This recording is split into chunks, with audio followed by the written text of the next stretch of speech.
Hi students, welcome to Text Tutor Academy. അപ്പൊ ഇന്ന് നമ്മൾ ഡീൽ ചെയ്യാൻ പോകുന്ന സെഷൻ എന്ന് പറയുന്നത് ഹൗ, വെൻ ആൻഡ് വേർ ആണ്. And how important are the dates അല്ലെ എന്ന് വെച്ചാൽ നമുക്കറിയാം. എന്ന് വെച്ചാൽ നമ്മുടെ ഹിസ്റ്ററിയിൽ ഓരോ ചരിത്രപരമായിട്ടുള്ള എല്ലാ സംഗതികളും നമ്മൾ മാർക്ക് ചെയ്യുന്നത് ഡേറ്റ്സിലാണ് അല്ലെ. നമുക്കറിയാം, പെട്ടെന്ന് നമ്മൾ എക്സാം ഒക്കെ എഴുതുമ്പോൾ ഈ ഡേറ്റ്സ് ഇങ്ങനെ മാച്ച് ദ ഫോളോയിങ് ഒക്കെ തരുമ്പോൾ നമുക്ക് എന്താ ഫസ്റ്റ് തൊട്ട് ആൻഷ്യന്റ് മുതൽ മോഡേൺ വരെയുള്ള കാര്യങ്ങൾ നമ്മൾ ഒറ്റ ചാപ്റ്ററിൽ പഠിക്കാറുണ്ട് അല്ലെ. അപ്പൊ നമുക്കൊരു കൺഫ്യൂഷൻ ആണ് എപ്പോഴും ഡേറ്റ്സ് അല്ലെ. അപ്പൊ നമ്മൾ മക്കളെ ഫസ്റ്റ് തൊട്ട് നമുക്ക് സിമ്പിൾ ആയിട്ടുള്ള രീതിയിൽ എങ്ങനെ നമുക്ക് ഓരോ ഡേറ്റ്സും എന്തൊക്കെ ഈവെന്റ്സിനെയാണ് മാർക്ക് ചെയ്ത് പോകുന്നതെന്ന് നമുക്ക് നോക്കിയാലോ മക്കളെ? ഓക്കെ അല്ലെ. അപ്പൊ നമുക്ക് സ്ലൈഡ്സിലേക്ക് പോവാം. ഈ ഒരു പിക്ചർ നിങ്ങളൊന്ന് അനലൈസ് ചെയ്തേ, എന്താണ് മനസ്സിലാവുന്നതെന്ന് നോക്കിക്കേ. അപ്പൊ ടീച്ചർ പറഞ്ഞുതരാം കേട്ടോ എന്താണ് ഉദ്ദേശിക്കുന്നതെന്ന്. The Brahmins offering the Shastras to Britannia എന്ന് വെച്ചാല് ബ്രാഹ്മിൻസ് എന്താണ് ശാസ്ത്രങ്ങൾ ഉണ്ടാവല്ലോ, നമ്മുടെ പണ്ടത്തെ ശാസ്ത്രാസ് ഒക്കെ ആർക്ക് കൊടുക്കുകയാണ്? ബ്രിട്ടാനിയക്ക് കൊടുക്കുകയാണ്. To the first map produced by James Rennell 1782. ആ ഒരു ശാസ്ത്രം എന്ന് പറയുന്നത് ഫസ്റ്റ് മാപ്പാണ്. ഓക്കെ, നമ്മുടെ ഓരോ സംഗതികള് അനലൈസ് ചെയ്തിട്ടുള്ള നമ്മുടെ ആദ്യത്തെ മാപ്പാണ് ആർക്ക് കൊടുക്കുന്നത് മക്കളെ? ഈ ബ്രാഹ്മൺസ് ആർക്ക് ഓഫർ ചെയ്യുന്ന ഈ ശാസ്ത്രം ബ്രിട്ടാനിയക്ക് കൊടുക്കുന്നത് അല്ലെ. ആ ഒരു പിക്ചറാണ് ഇതില്. ഓക്കെ, നമ്മുടെ ഫസ്റ്റ് മാപ്പ് ബ്രാഹ്മൺസ് നമ്മുടെ ബ്രിട്ടാനിയക്ക് കൊടുക്കുന്ന ദൃശ്യമാണ് ഈ ഒരു ഇമേജില് കാണിക്കുന്നത്. ആ ഒരു മാപ്പ്, ഫസ്റ്റ് മാപ്പ് ആരായിരുന്നു അത് എല്ലാ പ്ലേസസും മാർക്ക് ചെയ്തത് മക്കളെ? അത് ജെയിംസ് റീനൽ. ഏതു വർഷമായിരുന്നു മക്കളെ? It was in 1782. ഓർക്കണം കേട്ടോ. അപ്പൊ ഈ ഒരു പിക്ചറിൽ നമ്മൾ പറഞ്ഞു ബ്രാഹ്മിൻസ് ശാസ്ത്രാസ് ബ്രിട്ടാനിയക്ക് കൊടുക്കുകയാണ്. ആ ഫസ്റ്റ് മാപ്പ് എന്ന് പറയുന്നത് ആരുണ്ടാക്കിയ മാപ്പായിരുന്നു മക്കളെ? ഇറ്റ് ഈസ് ജെയിംസ് റീനൽ എന്ന് പറയുന്ന ആളുണ്ടാക്കിയതായിരുന്നു. ഏത് വർഷത്തിലായിരുന്നു ഉണ്ടാക്കിയത് മക്കളെ? ഇറ്റ് ഈസ് ഇൻ 1782 എന്ന് ഓർക്കണം കേട്ടോ. അപ്പൊ നെക്സ്റ്റ് സ്ലൈഡിൽ ബാക്കിയുള്ള ഡീറ്റെയിൽസ് നോക്കാം. അപ്പൊ ആരാണ് ഈ ഒരു മാപ്പിന്റെ ജെയിംസ് റീനലിനെ കുറിച്ച് നമുക്ക് ഡീറ്റെയിൽ ആയിട്ട് അറിഞ്ഞാലോ? Okay, Rennell was asked by Robert Clive to produce maps of Hindustan. Okay, Robert Clive റീനലിനോട് ചോദിച്ചു. എന്താണ് ചോദിച്ചതെന്ന് നോക്കിയാലോ മക്കളെ? To produce the maps of Hindustan. നമ്മുടെ ഇന്ത്യന്റെ മുമ്പുള്ള പേരായിരുന്നു എന്ത് മക്കളെ? ഹിന്ദുസ്ഥാൻ അല്ലെ. അപ്പോ റീനലിനോട് നമ്മുടെ റോബർട്ട് ക്ലീവ്, നമുക്കറിയാം ബ്രിട്ടീഷുകാരെ ഇതിൽ അന്ന് നവാബ്സിന്റെ കാലഘട്ടത്ത് അല്ലെ, ബ്രിട്ടീഷുകാരുടെ ഗവർണറായിട്ട് ഒരു നവാബായിട്ട് അവിടെ റൂൾ ചെയ്തിരുന്ന ആളായിരുന്നു ആര്? റോബർട്ട് ക്ലീവ് എന്ന് നിങ്ങൾക്ക് അറിയാലോ. അപ്പൊ ഫസ്റ്റ് മാപ്പ് പ്രൊഡ്യൂസ് ചെയ്തത് നമ്മുടെ ജെയിംസ് റീനലിനോട് റോബർട്ട് ക്ലീവ് ചോദിച്ചു, നമ്മുടെ ഹിന്ദുസ്ഥാൻ, നമ്മുടെ രാജ്യത്തിന്റെ അല്ലെ, പണ്ട് നമ്മുടെ ഇന്ത്യന്റെ മറ്റൊരു പേര് ഹിന്ദുസ്ഥാൻ ആയിരുന്നു, പിന്നെയാണ് അത് ഇന്ത്യയായി മാറിയത് നമ്മൾ പഠിച്ചതല്ലേ. അപ്പോ റീനലിനോട് റോബർട്ട് ക്ലീവ് എന്ത് ചോദിച്ചു? നമ്മുടെ ഹിന്ദുസ്ഥാന്റെ മാപ്പ് ഉണ്ടാക്കാൻ വേണ്ടി പറഞ്ഞു കേട്ടോ. To produce the maps of Hindustan. And enthusiastic supporter of British conquest of India. ആരായിരുന്നു? നമ്മുടെ റോബർട്ട് ക്ലീവ് ആയിരുന്നു അല്ലെ. Rennell so preparation of maps as essential to the process of domination എന്ന് വെച്ചാൽ റോബർട്ട് ക്ലീവിന്റെ മനസ്സിലിരിപ്പ് എന്തായിരുന്നു എന്നാ പറയുന്നത്? ഈ മാപ്പ് അനലൈസ് ചെയ്തിട്ട് പിന്നെ റോബർട്ട് ക്ലീവിന് ഓരോ ടെറിട്ടറി ബേസിസിൽ അവർക്ക് ട്രേഡ് നടത്തിയിട്ട് അവിടെ ആധിപത്യം സ്ഥാപിക്കാം എന്നുള്ള ഉദ്ദേശത്തോടെയാണ് കേട്ടോ മക്കളെ റോബർട്ട് ക്ലീവ് റീനലിനോട് ഹിന്ദുസ്ഥാന്റെ മാപ്പ് ഉണ്ടാക്കാൻ വേണ്ടി പറഞ്ഞത്. അപ്പൊ നമ്മൾ പറഞ്ഞു നമ്മുടെ ജെയിംസ് റീനലിന്റെ മാപ്പ് നമ്മുടെ ബ്രാഹ്മിൻസ് ആർക്ക് കൊടുത്തു? ബ്രിട്ടാനിയക്ക് കൊടുത്തു അല്ലെ. അപ്പോ ഈ റീനൽ ഏത് വർഷമായിരുന്നു മക്കളെ ഈ ഒരു ഫസ്റ്റ് മാപ്പ് ഉണ്ടാക്കിയത്? നമ്മൾ പറഞ്ഞത് 1782 അല്ലെ. ഓക്കെ, പിന്നെ ഈ റീനലിനോട് റോബർട്ട് ക്ലീവ് ചോദിച്ചു നമ്മുടെ ഹിന്ദുസ്ഥാന്റെ മാപ്പ് ഒന്ന് ഉണ്ടാക്കാൻ വേണ്ടി പറഞ്ഞു. അവർക്ക് അവരുടേതായിട്ടുള്ള ഓരോ ടെറിട്ടറീസിലും വാണിജ്യം തുടങ്ങാൻ വേണ്ടിട്ട്, കോളനീസ് സെറ്റപ്പ് ചെയ്യാൻ വേണ്ടിയിട്ടായിരുന്നു അവർ ചോദിച്ചത് അല്ലെ. മാപ്പ് ഉണ്ടാക്കാൻ വേണ്ടിയിട്ട് റീനലിനോട് റോബർട്ട് ക്ലീവ് ചോദിച്ചത്. Okay, next slide. Okay, the picture here tries to suggest with Indians willingly gave over their ancient text to Britannia. Okay, ആ ഒരു പിക്ചർ നമ്മൾ കണ്ടല്ലോ. ബ്രാഹ്മിൻസ് ഇവർക്ക് ബ്രിട്ടാനിയക്ക് കൊടുത്തു. എന്തായി? നമ്മുടെ പണ്ടത്തെ, നമ്മുടെ ഹിസ്റ്ററി, നമ്മുടെ ചരിത്രപരമായിട്ടുള്ള പല സംഭവങ്ങളും ഇന്ത്യയിൽ ഉണ്ടായിട്ടുണ്ട്. അതിന്റെ ഒക്കെ ഒരു ബുക്ക് ഉണ്ടാവില്ല, പണ്ടത്തെ എല്ലാവിധ പുരാതന സംഭവങ്ങളും ഉൾപ്പെടുത്തിയിട്ടുള്ള ബുക്ക് ആണ് ആർക്ക് കൊടുത്തതെന്നാ പറയുന്നത്? നമ്മുടെ ബ്രിട്ടാനിയക്ക് കൊടുത്തത്. എന്താണ്? And the symbol of British power as if asking her to become the protector of Indian culture. ബ്രിട്ടാനിയനോട് ബ്രാഹ്മിൻസ് എന്താണ് പറയുന്നത്? നമ്മുടെ ഇന്ത്യൻ സംസ്കാരം, ഈ ഒരു ആൻഷ്യൻ ടെക്സ്റ്റ്, നമ്മുടെ പുരാതന സംഭവങ്ങൾ അടങ്ങിയിട്ടുള്ള ആ ഒരു പുസ്തകം കൊടുക്കുമ്പോൾ നമ്മുടെ ബ്രാഹ്മിൻസ്, ആ കാലഘട്ടത്തിലുള്ള ആളുകൾ പറഞ്ഞത് നമ്മുടെ ഇന്ത്യൻ സംസ്കാരം സൂക്ഷിക്കണം, അല്ലെ, സംരക്ഷിക്കണം എന്ന് പറഞ്ഞുകൊണ്ടാണ്. ആ ഒരു പിക്ചർ അനലൈസ് ചെയ്യുമ്പോൾ നമുക്ക് മനസ്സിലാവും.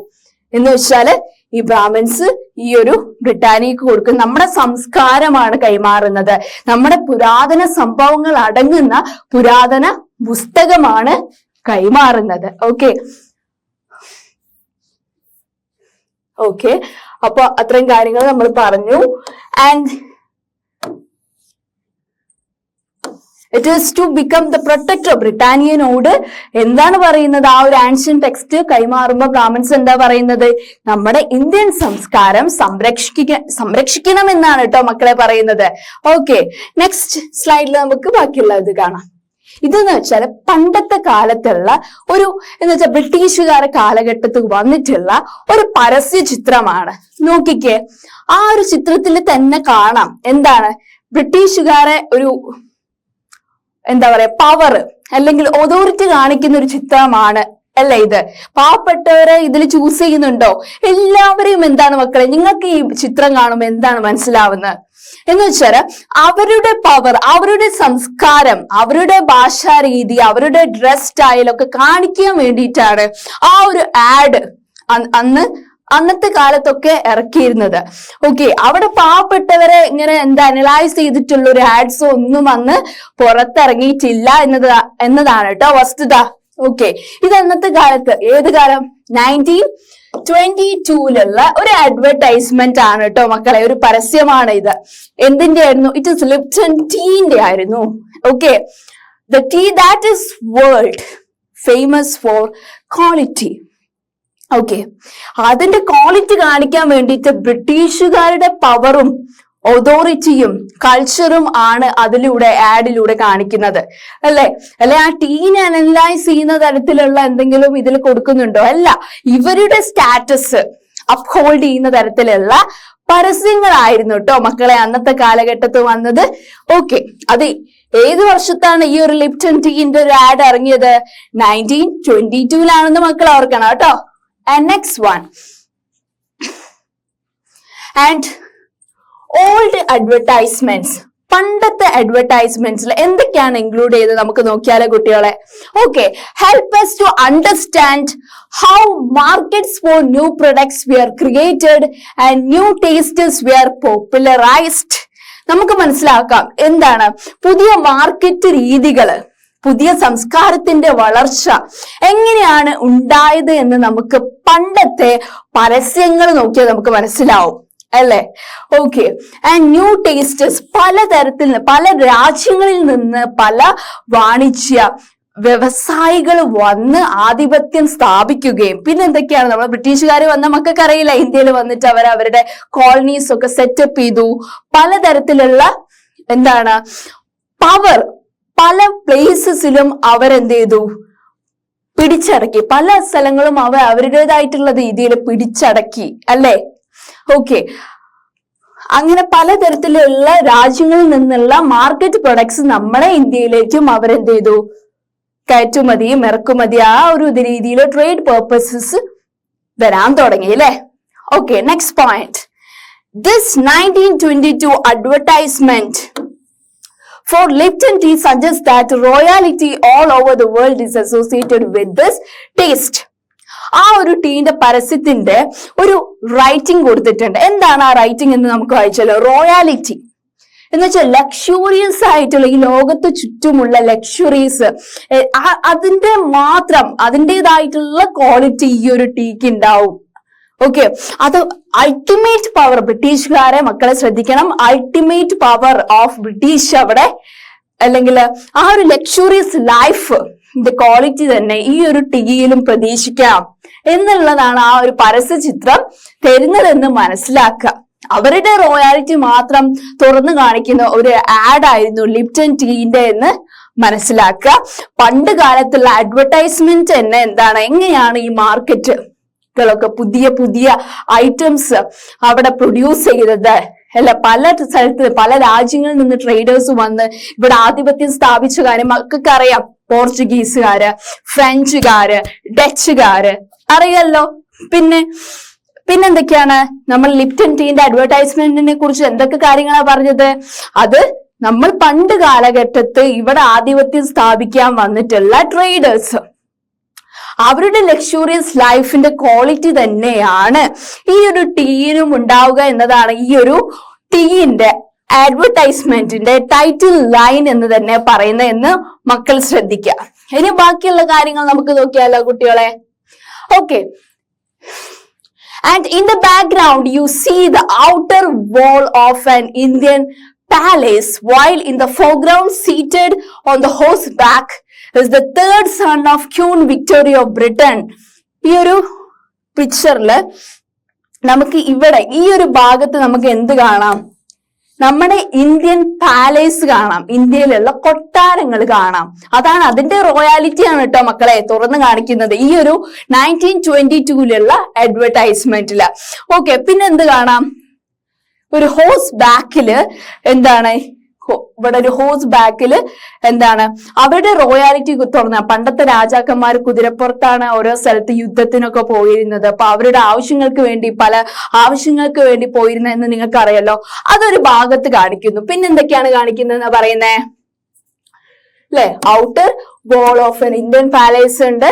പിന്നെ സീറ്റഡ് ഓൺ ഹോഴ്സ് ബാക്ക് ആരാണ്?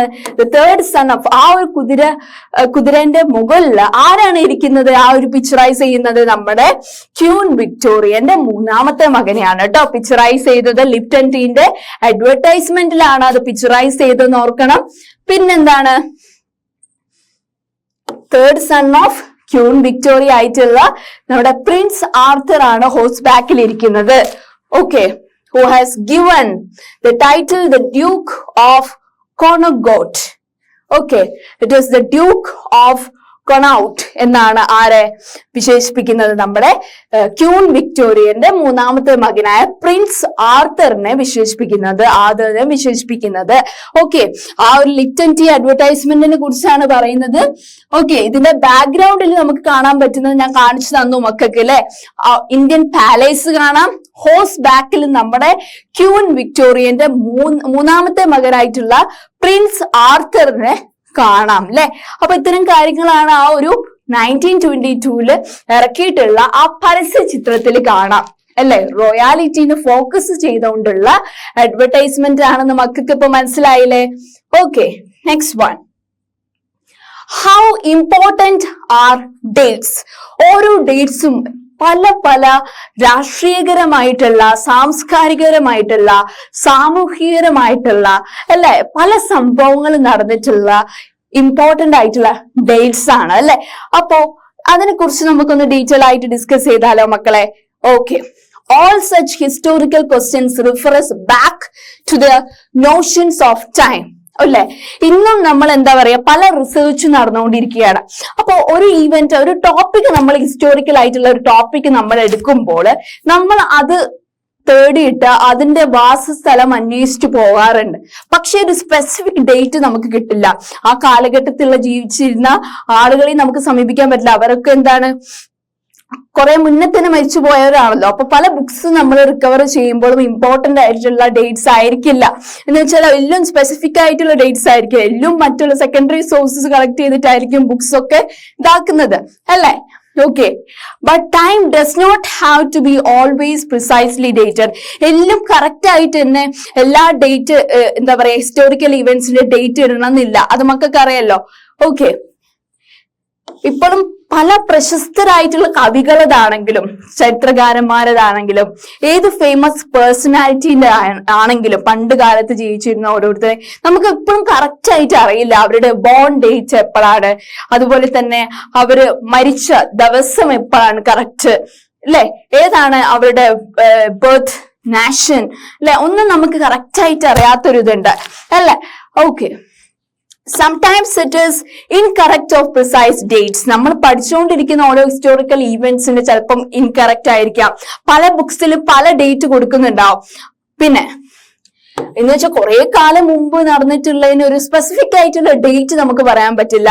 പല പുസ്തകത്തിലും പല ഡേറ്റ് വരുമ്പോൾ നമുക്ക് കൺഫ്യൂഷൻ ആവും അല്ലെ. എപ്പോഴും നമുക്ക് എക്സാംസിനാണെങ്കിലും മക്കൾക്ക് അറിയാം അല്ലെ, ഹിസ്റ്റോറിക്കൽ ആയിട്ടുള്ള ഒരു ഡേറ്റ് തരും, അതുപോലെ തന്നെ അതിന്റെ ഈവെന്റ്സ് തരും, മാച്ച് ചെയ്യാൻ പറയുമ്പോൾ നമുക്ക് ഇപ്പോഴും കൺഫ്യൂഷൻ ആണ് അല്ലെ. Okay, and people in India did not begin drinking tea one fine day.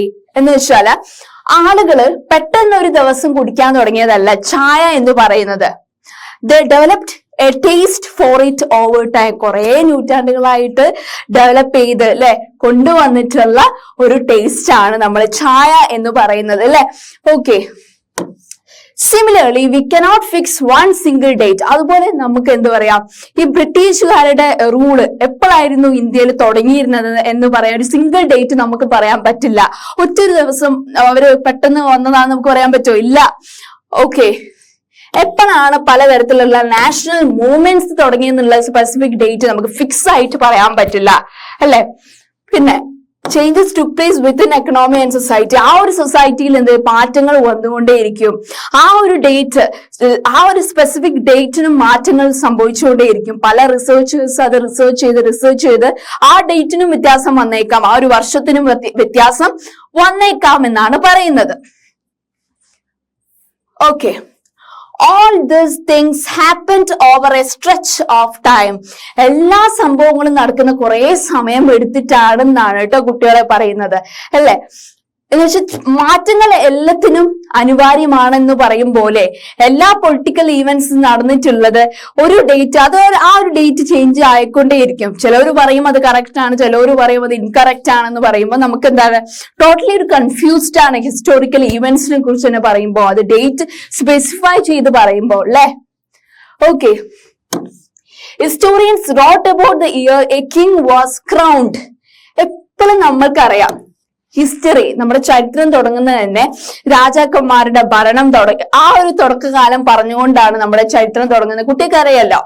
അപ്പം ഓരോ ഇതിന്റെ പറഞ്ഞു തുടങ്ങുമ്പോൾ, ഇപ്പൊ മുഗൾ റൂളേഴ്സിന്റെ പറഞ്ഞു തുടങ്ങുമ്പോൾ ഒക്കെ എന്താണ് ഒരു ഡേറ്റ് കൊടുക്കും. ഈ ഒരു ഡേറ്റിനാണ്, ഈ ഒരു സെഞ്ചുറിയിലാണ് അവരുടെ ഭരണം തുടങ്ങിയത് എന്ന് പറയുന്നത് അല്ലെ.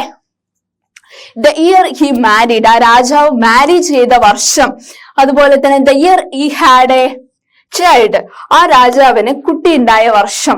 അങ്ങനെ the year he fought a particular war, ആ രാജാവ് യുദ്ധത്തിന് കയറിയ ഏത് യുദ്ധമാണ് അദ്ദേഹം പോരാടിയത് എന്നുള്ള വർഷം. ദ ഇയർ ഹി ഡൈഡ്, അദ്ദേഹം മരിച്ച വർഷം.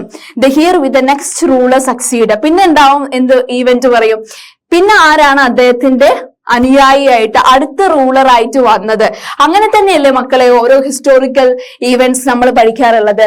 ഒരു രാജാവിനെ കുറിച്ച്, അദ്ദേഹത്തിന്റെ വൈഫ്, അദ്ദേഹത്തിന്റെ ചിൽഡ്രൻ, അദ്ദേഹം ഫോട്ട് ചെയ്ത വാർ, അതൊക്കെയല്ലേ ഡീറ്റെയിൽ ആയിട്ട് ഒരു ടൈം ലൈൻ പോലെ നമ്മൾ ഒരു ഹിസ്റ്ററി ബുക്ക് തുറക്കുമ്പോൾ ആദ്യം പഠിക്കുന്നത് അല്ലേ. Okay, for events such as this, specific dates can be determined, and in history such as this, debates about dates continue to be important. ഇപ്പോഴും എന്താണ് പല സംവാദങ്ങൾ നടന്നുകൊണ്ടിരിക്കുകയാണ് അല്ലെ മക്കളെ. നമ്മൾ പഠിച്ച ഡേറ്റ്സ് ആയിരിക്കില്ല, പിന്നെ നമ്മൾ ഓരോ സ്റ്റാൻഡേർഡ് കഴിഞ്ഞിട്ട് ഹിസ്റ്റോറിക്കൽ ഡോക്യുമെന്റ്സ് പഠിക്കുമ്പോൾ ചില ഈവെന്റ്സിന് മാത്രം ചേഞ്ചസ് വരാം അല്ലെ. ചില റൂളേഴ്സിന്റെ കറക്റ്റ് അല്ലെ അവരുടെ ബർത്ത് പ്ലേസിൽ ഡിഫറൻസ് വരാം. അതൊക്കെ ചില ഇതിൽ വരുന്ന ഡിഫറൻസ് ആയിരിക്കും. കോപ്പി ചെയ്യുന്ന ടെക്സ്റ്റ് ബുക്സിന്റെ ഓരോ ഡിഫറൻറ്റ്, ചിലതിൽ ഇയർ അങ്ങോട്ടും ഇങ്ങോട്ടും തെറ്റാം. അപ്പൊ നമുക്ക് ടോട്ടലി കൺഫ്യൂസ്ഡ് ആണ്. പിന്നെ വരുന്ന ഓരോ സ്റ്റാൻഡേർഡിൽ പഠിക്കുമ്പോൾ ഇതല്ലല്ലോ നമ്മൾ പഠിച്ചത്. അതാണ് ഹിസ്റ്ററി എന്ന് പറയുമ്പോൾ അല്ലെ. മെയിൻലി എന്താണ് അങ്ങോട്ടും ഇങ്ങോട്ടും ഡേറ്റ്സ് നമുക്ക് സ്പെസിഫിക് ആയിട്ട് ഓർത്തെടുക്കാൻ പറ്റില്ല. അവിടെ എന്ന് വെച്ചാൽ ഒന്നും ഫിക്സഡ് അല്ല, എല്ലാം ചേഞ്ചബിൾ ആണ് ഹിസ്റ്ററി അല്ലെ. Okay. Next one. Historians now write about a host of other issues and other questions. ഇപ്പൊ ചരിത്രകാരന്മാർ ഇതിനെ കുറിച്ചും എഴുതുന്നുണ്ട്. എന്തുകൊണ്ട് എന്ന് വെച്ചാൽ ഡേറ്റ്സ് ഒന്നും പെർമനന്റ് ആവുന്നില്ല, എല്ലാത്തിലും മാറ്റങ്ങൾ വന്നുകൊണ്ടിരിക്കുകയാണ് അല്ലെ മക്കളെ. Okay, next one. They look at how people earned their livelihood, what they produced. പണ്ട് കാലഘട്ടത്തിൽ ഒരു history book, social science book തുറക്കുമ്പോൾ തന്നെ നമുക്ക് ആരെയാണ് കാണാൻ പറ്റുക? അഗ്രികൾച്ചറിന് ഫോക്കസ് ചെയ്തിട്ട് അവർ തുടങ്ങും. പണ്ടത്തെ കാലഘട്ടത്ത് ഫോറസ്റ്റിലെ ആളുകൾ എങ്ങനെയായിരുന്നു അവിടെ അല്ലെ ലൈവ്ലിഹുഡ് സ്പെൻഡ് ചെയ്തത്, എന്തായിരുന്നു അവർ ആ കാട്ടിനുള്ളിൽ കഴിച്ചിരുന്നത് അല്ലെ. പിന്നെ പിന്നെ പിന്നെ അഗ്രികൾച്ചർ പറയുമ്പോൾ പിന്നെ ഇൻഡസ്ട്രീസിന്റെ കാര്യം പറയും, എങ്ങനെയാണ് വ്യവസായശാലകൾ വന്നത്, മാർക്കറ്റ്സ് വന്നത് അല്ലെ. പിന്നെ എന്തൊക്കെയാ മക്കളെ? പിന്നെ സിറ്റീസ് എങ്ങനെയാണ് ഡെവലപ്പ് ചെയ്തത്, പിന്നെയോ and markets came up, how kingdoms were formed. പലതരത്തിലുള്ള രാജാക്കന്മാർ എങ്ങനെയാണ് അധികാരത്തിലേറിയത്. Okay, and new ideas spread. അവരുടെയൊക്കെ ആ രാജാക്കന്മാരുടെയൊക്കെ ഐഡിയാസ് എങ്ങനെയൊക്കെയാണ് ആ ഒരു പ്രദേശം ഒട്ടാകെ പരന്ന് അല്ലെ ഇതായത്. And how cultures and society change. എങ്ങനെയാണ് നമ്മുടെ സംസ്കാരത്തിലും നമ്മുടെ സമൂഹത്തിലും പലതരത്തിലുള്ള മാറ്റങ്ങൾ വന്നത്. അതൊക്കെയാണ് ഇപ്പൊ എന്താണ് ആ ഹിസ്റ്റോറിയൻസ് ഇപ്പോ എന്താണ് റിസർച്ച് ചെയ്തുകൊണ്ട് നിൽക്കുന്നത്. അങ്ങനെയാണ് നമ്മളെ സോഷ്യൽ ടെക്സ്റ്റ് ബുക്ക് അല്ലെങ്കിൽ ഹിസ്റ്ററി, ജോഗ്രഫി എല്ലാം കൂടെ ഇൻക്ലൂഡ് ചെയ്യുമ്പോൾ ഈ ഒരു കാര്യങ്ങളെല്ലാം പറഞ്ഞുകൊണ്ടാണ് അല്ലെ അവര് തുടക്കമിടുന്നത്. അത് മക്കൾക്ക് അറിയാലോ അല്ലെ. Okay, and next one. Which dates? ഏതൊക്കെ ഡേറ്റ്സ് ആണ് ഓരോന്ന് സ്പെസിഫൈ ചെയ്യുന്നത് നമുക്ക് നോക്കിയാലോ മക്കളെ. ഓക്കെ, in the histories written by British historians in India എന്ന് വെച്ചാൽ നമുക്ക് ഒരു എക്സാമ്പിൾ പറയുകയാണെങ്കിൽ എഡ്വേർഡ് സെഡ് എന്ന് പറയുന്ന ഒരാളുണ്ട്, പോസ്റ്റ് കൊളോണിയലിസ്റ്റ് ആണ്. അപ്പൊ അദ്ദേഹം ഒരു ഓറിയന്റലിസം എന്നൊരു ബുക്ക് എഴുതിയിട്ടുണ്ടായിരുന്നു. ഞാൻ ഇവിടെ എഴുതാം. എഡ്വേർഡ്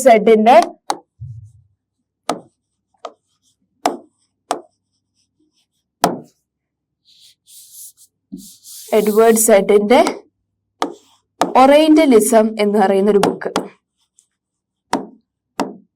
ഈ ഒരു ബുക്കില് അദ്ദേഹം മെയിൻ ആയിട്ട് പറയുന്നത് എന്താന്ന് വെച്ചാൽ കേട്ടോ മക്കളെ ശ്രദ്ധിക്കുക, ബ്രിട്ടീഷുകാരായിട്ടുള്ള ചരിത്രകാരന്മാര് അവരുടെ സംസ്കാരം ഉയർത്തിക്കൊണ്ടായിരിക്കും എല്ലാ ഈവന്റ്സും സംഭവങ്ങളും അവർ എഴുതി കുറിക്കുന്നത്. പക്ഷേ അവർ ഇന്ത്യൻസിനെ കുറിച്ച് എപ്പോഴും എന്തായിരിക്കും താഴ്ന്ന രീതിയിലായിരിക്കും, സബോർഡിനേറ്റ് ആയിട്ടുള്ള രീതിയിലായിരിക്കും പറയുക. ആ ഒരു ബുക്കായിരുന്നു എഡ്വേർഡ് സെഡിന്റെ ഓറിയന്റലിസം എന്ന് പറയുന്നത്. ബ്രിട്ടീഷേഴ്സ് എപ്പോഴും എന്താണ് നമ്മളെ എപ്പോഴും തരം താഴ്ത്തിക്കൊണ്ടായിരിക്കും അവരുടെ ഹിസ്റ്ററീസിലൊക്കെ എപ്പോഴും ഉൾപ്പെടുത്തുക. ഓക്കെ, പിന്നെ in the histories written by British historians in India, the role of each governor general was important. അതുപോലെ തന്നെ ഈ ബ്രിട്ടീഷുകാർ എഴുതിയിട്ടുള്ള ഹിസ്റ്ററി ബുക്സ് ഉണ്ട്, അതിൽ കൂടുതലായിട്ട് അവരുടെ ഗവൺമെന്റ് ബേസിസിലുള്ള റൂൾസിനെ കുറിച്ചായിരിക്കും പറയാം. നമുക്കറിയാം ഗവർണർ റൂൾ ആയിരുന്നു പണ്ട് കാലത്ത് ബ്രിട്ടീഷുകാർ കൂടുതൽ ഫോക്കസ് ചെയ്തത് നമുക്കൊക്കെ അറിഞ്ഞൂടെ. ഓക്കെ, അതിൽ മെയിൻ ആയിട്ട് അതായിരുന്നു പറഞ്ഞത്. This histories ബിഗെയിൻ with the rule of first governor. ആരായിരുന്നു ബ്രിട്ടീഷ് ഗവൺമെന്റിന്റെ ഫസ്റ്റ് ഗവർണർ മക്കളെ? നമ്മൾ പഠിച്ചതാണ് കേട്ടോ, ഒന്ന് ഓർത്തെടുത്തേ. ആരായിരുന്നു? വാരൻ ഹാസ്റ്റിങ്സ് ആണ്. ആരാണ്? Warren Hastings. Okay, and ended with last viceroy. ആരായിരുന്നു മക്കളെ? ലാസ്റ്റ് ഗവർണർ ആരായിരുന്നു മക്കളെ? ഒന്ന് ആലോചിച്ച് നോക്കിയേ. It is Lord Mountbatten എന്ന് ഓർക്കുക. ഫസ്റ്റ് ഗവർണർ ആരായിരുന്നു? വാരൻ ഹാസ്റ്റിങ്സ് എന്ന് ഓർക്കണം. ആൻഡ് ദ ലാസ്റ്റ് വൈസ്രോയ് ആരായിരുന്നു? It is Lord Mountbatten എന്ന് ഓർക്കുക കേട്ടോ. അപ്പൊ നമ്മൾ പറഞ്ഞു ബ്രിട്ടീഷ് ഗവൺമെന്റ്, ബ്രിട്ടീഷ് ഹിസ്റ്റോറിയൻസ് അവരുടെ ഗവർണേഴ്സിന്റെ റൂളിനെ കുറിച്ച് തുറക്കമിട്ടിട്ടാണ് അവരുടെ ബുക്ക് ആദ്യം ബിഗൈൻ ചെയ്തത്. അതില് ഫസ്റ്റ് തൊട്ട് ലാസ്റ്റ് വരെയുള്ള വൈസ്രോയ്സിന്റെ ഒക്കെ റൂള്, ഗവർണേഴ്സിന്റെ ഒക്കെ റൂള് അവരെന്ത് ചെയ്തിട്ടുണ്ട്, അതില് ഉൾപ്പെടുത്തിയിട്ടുണ്ട് എന്നാണ് കേട്ടോ പറയുന്ന മക്കളെ. പിന്നെ ഇതാണ് first governor general of British government. ആരായിരുന്നു എന്നായിരുന്നു ടീച്ചർ പറഞ്ഞത് മക്കളെ? പറഞ്ഞേ. ഇറ്റ് ഈസ് വാരൻ ഹാസ്റ്റിങ്സ് എന്ന് ഓർക്കുക. ലാസ്റ്റ് വൈസ്രോയ് ആരായിരുന്നു മക്കളെ? It is Lord Mountbatten എന്ന് ഓർക്കുക കേട്ടോ. Okay, next. അപ്പൊ ബാക്കിയുള്ള ഗവർണേഴ്സിന്റെ ഒക്കെ കാര്യങ്ങള് നമുക്ക് നോക്കിയാലോ. ഓക്കെ, അതില് നടുവിലും കുറെ ആളുകളുണ്ട്, റൂളേഴ്സ് ഉണ്ട് അല്ലെ. അപ്പൊ നോക്കാം. About the deeds of others. അപ്പൊ ഹാസ്റ്റിങ്സ് അല്ലെ, ഹാസ്റ്റിങ്സ് ഉണ്ട്, അതാണ് ഫസ്റ്റ് ഗവർണർ. പിന്നെ ആരായിരുന്നു? Wellesley. Second governor it is Wellesley and third governor is Bentinck. What? Bentinck. And fourth Dalhousie, and fourth one it is Canning, and fifth one Lawrence, and sixth one Lighton, and seventh one it is Ripon, and eighth one it is Curzon, and ninth one Harding, and 10th one it is Irwin. ഇതാണ് ബാക്കിയുള്ള rulers. Okay, ആ ടൈമിലുള്ള ബാക്കിയുള്ള governor's. Okay, ആരൊക്കെയായിരുന്നു മക്കളെ? Hastings, Wellesley, Bentinck, Dalhousie, Canning, Lawrence, Lighton, Ripon, and Curzon, Harding, and Irwin. ഇതൊക്കെയാണ് governor generals of British ഗവൺമെന്റിന്റെ പേരാണ് first to last വരെ. Okay, next it was A seemingly never ending succession of governor generals and viceroys. എന്ന് വെച്ചാൽ ഇതിനൊരു അവസാനമില്ല. Governor ജനറൽസിന്റെ rules ആണ് main ആയിട്ട് അവർ focus ചെയ്തിരുന്നത്. ആര് മക്കളെ? It was British government. അപ്പൊ ഇതിനൊരു ഫുൾ സ്റ്റോപ്പ് ഇല്ല. ഒരാൾ കഴിഞ്ഞാൽ മറ്റൊരാൾ റൂൾ ചെയ്യും. അങ്ങനെ ഇത് കണ്ടിന്യൂ ചെയ്തുകൊണ്ട് പോയിരുന്നതാണ്. Okay, all the dates in this history books were link to these personalities. എന്ന് വെച്ചാൽ ഇവരുടെ ബുക്സ് മെയിൻ ആയിട്ട് ലിങ്ക് ചെയ്ത് ഇത്തരം പേഴ്സണാലിറ്റീസിനെ ഫോക്കസ് ചെയ്തിട്ടാണ് ഈ ഗവർണർ ജനറൽസിന്റെ ഓരോ ഹിസ്റ്ററീസ് ഫോക്കസ് ചെയ്തിട്ടാണ് അവരുടെ ബ്രിട്ടീഷുകാരെ ഹിസ്റ്ററി ബുക്ക് ഫോക്കസ് ചെയ്തത് എന്നാണ് പറയുന്നത്. അവരുടെ ആക്ടിവിറ്റീസിലെ ഈ റൂളേഴ്സിന്റെ ഗവർണർ ജനറൽസിന്റെ പ്രവർത്തനങ്ങള്, പിന്നെന്തൊക്കെയാണ് അതിൽ ഉൾപ്പെടുത്തിയത്? അവരുടെ പോളിസീസ്. അവര് ഗവർണർ ജനറൽ ആയപ്പോ എന്തൊക്കെ പോളിസീസ് ആണ് അവർ കൊണ്ടുവന്നത്, പിന്നെ അവരുടെ അച്ചീവ്മെന്റ്സ്, അവർ എന്തൊക്കെ നേട്ടങ്ങൾ കൈവരിച്ചു, അതൊക്കെയായിരുന്നു ബ്രിട്ടീഷ് ഹിസ്റ്ററി ബുക്സിൽ മെയിൻ ആയിട്ട് ഫോക്കസ് ചെയ്തിരുന്നത്. അപ്പൊ നമ്മൾ എന്തൊക്കെ കാര്യങ്ങളാണ് മക്കളെ പറഞ്ഞത്? ഫസ്റ്റ് വന്ന് നമ്മൾ ഈ ഗവർണർ ജനറൽസിന്റെ ബാക്കിയുള്ള ഗവർണർ ജനറൽസിന്റെ പേര് പറഞ്ഞു. ആരൊക്കെയായിരുന്നു അത്? Hastings, Wellesley, Bentinck, Dalhousie, Canning, Lawrence, Curzon, and Hardinge, Irwin. Okay, അപ്പൊ മെയിൻ ആയിട്ട് ഈ ഗവർണർ ജനറൽസിന്റെ പോളിസീസും അച്ചീവ്മെന്റ്സും ആക്ടിവിറ്റീസുമാണ് അവരുടെ ബ്രിട്ടീഷുകാരുടെ ഹിസ്റ്ററീസ് മെയിൻ ആയിട്ട് ഫോക്കസ് ചെയ്ത ഒരു ടോപ്പിക് എന്ന് മക്കള് മനസ്സിലാക്കുക കേട്ടോ. അപ്പൊ നെക്സ്റ്റ് സ്ലൈഡിലേക്ക് നമുക്കൊന്ന് പോയാലോ. Okay, and the chronology of their lives mark the different chapters of the history of British India. എന്ന് വെച്ചാൽ ഈ ഒരു ക്രോണോളജി ഉണ്ടാവല്ലോ, ഫസ്റ്റ് ഗവർണർ തൊട്ട് last governor Lord mount batten വരെ അല്ലെ, ഫസ്റ്റ് ഗവർണർ വാരൻ ഹാസ്റ്റിങ്സ് മുതല് last viceroy Lord mount batten വരെയുള്ള ആ റൂളേഴ്സിന്റെ ജീവിതം, അവരുടെ വിവാഹം, ആരെയാണ് വിവാഹം കഴിച്ചത്, അവരുടെ മക്കൾസിന്റെ ഡീറ്റെയിൽസ്, പിന്നെ അവരുടെ പോളിസീസ്, ആ റൂളേഴ്സ് കൊണ്ടുവന്നിട്ടുള്ള ആ ഭരണാധികാരികൾ കൊണ്ടുവന്നിട്ടുള്ള പദ്ധതികള്, എന്തൊക്കെ നേട്ടങ്ങൾ അവർ കൈവരിച്ചു, എന്തൊക്കെ അവരുടെ നേതൃത്വത്തിൽ തന്നെ ലീഡർഷിപ്പിൽ എന്തൊക്കെ യുദ്ധങ്ങള് അവര് സക്സസ് ആക്കി, ആ ഡീറ്റെയിൽസ് ഒക്കെ എന്തായിരുന്നു പല പല ചാപ്റ്റേഴ്സിൽ ബ്രിട്ടീഷ് ഹിസ്റ്ററി ബുക്സിൽ ഇൻക്ലൂഡ് ചെയ്തിട്ടുണ്ടെന്ന് മക്കൾ ഓർക്കുക കേട്ടോ. പിന്നെന്താണ് next one? Okay, it is revolve around the life of British Governor Generals. ആ ബ്രിട്ടീഷ് ഗവർണേഴ്സിന്റെ ജീവിതം ഒട്ടാകെ ഒരു ക്രോണോളജി, ഡേറ്റ്സ് ഫുൾ സ്പെസിഫിക് ആയിട്ട്, ഏത് ഡേറ്റ്സ് തൊട്ട് ലാസ്റ്റ് അവരുടെ ബർത്ത് ഡേറ്റ് ലാസ്റ്റ് അവരുടെ ഡെത്ത് വരെയുള്ള ഡേറ്റ് സ്പെസിഫിക് ആയിട്ട് ക്രോണോളജിയിൽ കൊടുത്തിട്ടുണ്ടാവും. ആദ്യത്തെ വാരൻ ഹാസ്റ്റിങ്സ് മുതൽ ലാസ്റ്റ് വൈസ്രോയ് വരെയുള്ള മൗണ്ട് ബാറ്റന്റെ ഹിസ്റ്ററീസ് ഓരോ ചാപ്റ്റേഴ്സില് ബ്രിട്ടീഷ് ഹിസ്റ്ററിയിൽ ഇൻക്ലൂഡ് ചെയ്തിട്ടുണ്ടെന്ന് മക്കള് മനസ്സിലാക്കുക കേട്ടോ. നെക്സ്റ്റ് വൺ എന്താണ്? The activities of Indians simply do not fit, they have no space. ഇവരെ ബ്രിട്ടീഷ് ഗവർണൻസിനെ മാത്രമേ ഫോക്കസ് ചെയ്തിട്ടുള്ളൂ, അവരുടെ ഹിസ്റ്ററി ബുക്ക് ഇതാക്കുള്ളൂ. ഇന്ത്യൻസിന് ഒരു ഫോക്കസും അവർ കൊടുത്തിട്ടില്ല. ഓക്കെ, ഇന്ത്യൻസിന് ഒരു സ്പേസും നൽകിയിട്ടില്ല എന്ന് മക്കൾ മനസ്സിലാക്കണം. ബ്രിട്ടീഷ് ഹിസ്റ്ററി ബുക്കാണ്. ഇന്ത്യൻസിന് സബോർഡിനേറ്റ് ആയിട്ട് ബ്രിട്ടീഷുകാരെ എന്നും കണ്ടിട്ടുള്ളൂ. അവരുടെ സംസ്കാരത്തിനെ ഒക്കെ അവർ അടിച്ചമർത്തിയില്ലേ, നമ്മുടെ സംസ്കാരത്തിന്, നമ്മുടെ ഭാഷ രീതികളെ ഒക്കെ അടിച്ചമർത്തിക്കൊണ്ട് അവരുടെ ഭരണം അവിടെ ഉൾപ്പെടുത്തി ഓർക്കുക. Okay, A new set of dates will become more important four us to know. ഇപ്പൊ പുതിയ തരത്തിലുള്ള ഡേറ്റ്സ് വന്നു, കറക്റ്റ് ആയിട്ടുള്ള ക്രോളോളജി. അത് പെട്ടെന്ന് നമുക്ക് മനസ്സിലാക്കാനും പറ്റുന്നുണ്ട്. ഒരു കണ്ടിന്യൂസ് ആയിട്ടുള്ള രീതിയിൽ ഓരോ ഡേറ്റ്സ് പറയുമ്പോൾ നമുക്ക് പെട്ടെന്ന് ഓടും. പക്ഷേ പല രീതിയിലുള്ള ഡേറ്റ്സ് ചേഞ്ചബിൾ ആവുമ്പോൾ നമുക്ക് എന്താ, ടോട്ടലി കൺഫ്യൂസ്ഡ് ആവും അല്ലെ. Okay, next one. അപ്പൊ ഇത്തരം കാര്യങ്ങളാണ് നമ്മൾ പറഞ്ഞിട്ടുള്ളത്. എന്തൊക്കെ കാര്യങ്ങളാണ് നമ്മൾ പറഞ്ഞിട്ടുള്ളത്?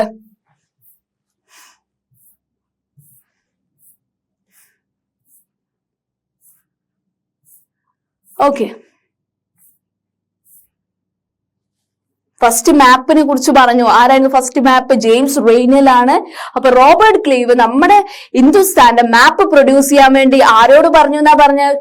നമ്മുടെ ജെയിംസ് റെയ്നലിനോട് പറഞ്ഞു എന്നാണ് പറയുന്നത്. എന്തിനു വേണ്ടിയിട്ടായിരുന്നു? റോബർട്ട് ക്ലീവിന് അവരുടെ ഡൊമിനേഷൻ എല്ലാ സ്ഥലങ്ങളിലും ആ മാപ്സ് കിട്ടുകയാണെങ്കിൽ അവർക്ക് അവിടേക്ക് ട്രേഡ് തുടങ്ങാം അല്ലെ, അവരുടേതായിട്ടുള്ള ആ ടെറിട്ടറീസ്, അവിടെ ചുറ്റുപാടുള്ള ടെറിട്ടറീസ് അവരുടേതാക്കാം എന്നുള്ള ലക്ഷ്യത്തോടെയായിരുന്നു ആര് പറഞ്ഞത് മക്കളെ?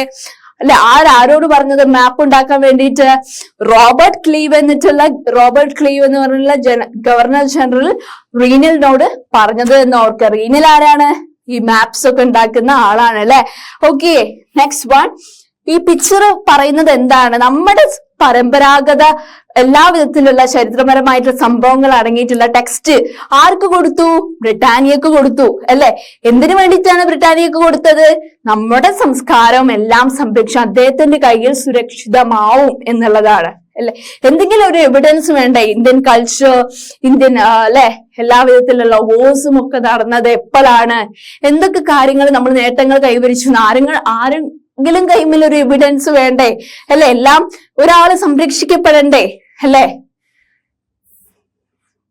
പിന്നെ നമ്മൾ പണ്ടത്തെ അഡ്വർടൈസ്മെന്റിനെ കുറിച്ച് പറഞ്ഞു. 1922 അഡ്വർടൈസ്മെന്റ് ലിപ്റ്റൺ ടീന്റെ, അത് മെയിൻലി ആ വിക്ടോറിയൻസിന്റെ റോയാലിറ്റി കാണിക്കുന്ന ഒരു ചിത്രമാണെന്ന് നമ്മ പറഞ്ഞല്ലോ അല്ലെ. ആ ഒരു ചിത്രത്തിലാണ്, ആ ഒരു പരസ്യത്തിലാണ് മെയിൻലി പണ്ട് എങ്ങനെയൊക്കെയാണ് പുതിയ മാർക്കറ്റ്സ് വന്നത്, പല രാജ്യങ്ങളിൽ നിന്ന് പല സംഗതികൾ ഇവിടെ ഇറക്കുമതി ചെയ്തു, പല ഫുഡ് ഐറ്റംസ്, പല ഫ്രൂട്ട്സ്, വെജിറ്റബിൾ, പല ഡിഫറെന്റ് നെയിംസിലുള്ള എന്തായി ഈ ഒരു പരസ്യങ്ങൾ വരുമ്പോഴാണ് നമ്മൾ മനസ്സിലാക്കുന്നത് ഇത്തരം സാധനങ്ങൾ നമ്മുടെ മാർക്കറ്റിൽ വന്നു എന്നുള്ളത്. പിന്നെന്താണ്? പിന്നെ ഈ ഒരു പരസ്യത്തിന്റെ ബാക്ക്ഗ്രൗണ്ടിൽ എന്ത് കാണാന്നാ ടീച്ചർ പറഞ്ഞത് മക്കളെ? ഇറ്റ് ഈസ് ഇന്ത്യൻ പാലേസ് നമുക്ക് കാണാമെന്ന് പറഞ്ഞു. പിന്നെന്താണ്? മെയിൻലി ഹോഴ്സ് ബാക്കില്, കുതിരപ്പുറത്ത് നമ്മുടെ ക്യൂൻ വിക്ടോറിയന്റെ മൂന്നാമത്തെ മകനായ ആർത്തറിന്റെ ചിത്രമാണ്. ഇത് മൊത്തത്തിലായിട്ട് നമുക്ക് എന്താണ് മനസ്സിലാക്കി തരുന്നത് മക്കളെ? ഇതെന്ന് വെച്ചാൽ റോയാലിറ്റിന്റെ ലക്ഷറിയസ് ലൈഫ് നയിക്കുന്ന ക്യൂൻസിന്റെ ലൈഫിനെ ഡെപ്പിക്ട് ചെയ്യുന്ന വിധത്തിലാണ് ഈ ഒരു ആഡ് ഉണ്ടാക്കിയിട്ടുള്ളത്.